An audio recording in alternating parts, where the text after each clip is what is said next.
সকাল সকাল বাজারে গিয়ে দেখছি কাচকিচুনো মাছ বিক্রি হচ্ছে, তো বাড়িতে নিয়ে চলে এলাম।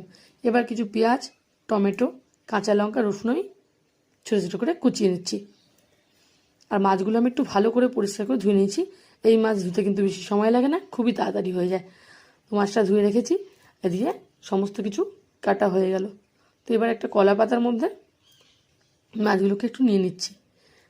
এর ওপর দিয়ে পেঁয়াজ কুচি, টমেটো কুচি, কাঁচা লঙ্কা, রসুন, নুন, হলুদ, আর তার সাথে দেবো একটু জিরের গুঁড়ো, ধনের গুঁড়ো আর লঙ্কা গুঁড়ো।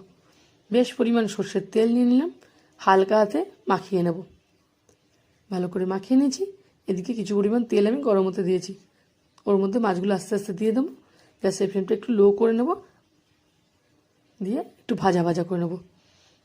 ছোটো ছোটো মাছ খুব তাড়াতাড়ি রান্না হয়ে যায়, খেতে কিন্তু খুব সুন্দর, খুব উপকারী মাছ। যদি ভিডিওটা ভালো লাগে একটা লাইক।